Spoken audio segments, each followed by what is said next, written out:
on violence has raised questions about how best to deal with rioting and disorder on our streets. I'm now from Lincoln. We've just spoken to Patrick Mercer. I'm now joined by Darcus Howe, who is a writer and broadcaster. And you can speak to him now. And Marcus Dow is in Croydon.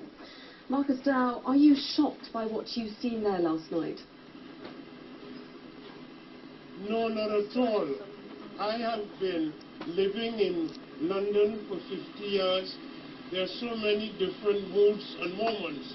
But what I was certain about, listening to my grandson and my son, is that something very, very serious was going to take place in this country.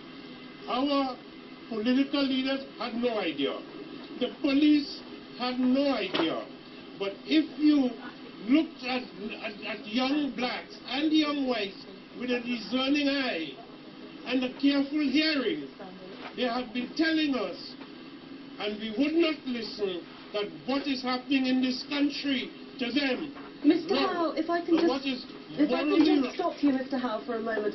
You say you're not shocked. Does this mean that you condone what happened in your community last night? I condone, of course not. What I'm going to condone it for? What I'm concerned about more than anything else, there is a young man called Mark Duggan. He has parents, he has brothers, he has sisters, and few yards away from where he lives, a police officer blew his head off. Well, Mr. Howe, we have to... Let me finish. Mr. Howe, we have to wait for the official inquiry before we can say things like that. We don't know what happened to Mr. Duggan. We are going to wait for the police report on it. If I can take you on a little bit, you were talking about your grandson, you were talking about young people. You were talking about your grandson, you were talking... They have been stopping and searching young blacks for no reason at all. I have a grandson, he's an angel, and he began to think he was coming of age when the police slapped him up against the wall and searched him, and he thought he had now had a gold star. I asked him the other day, apropos of a sense that something was going seriously wrong in this country. I said, how many times have the police searched you? He said, Papa, I can't count.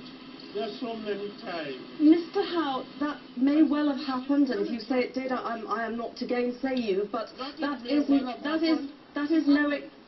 not an excuse to go out rioting and cause the sort of damage that we have been seeing over the last few days. Where were you in 1981 in Brixton? Mr. They had I don't call it rioting, I call it an insurrection of the masses of the people. It is happening in Syria, it is happening in Clapham, it's happening in Liverpool, it's happening in Port of Spain, Trinidad, and that is the nature of the historical moment. Mr. Howe, Mr. Howe, if I can just ask you, you are not a stranger to riots yourself, I understand, are you? You have taken part in them yourself. I have never taken part in a single riot.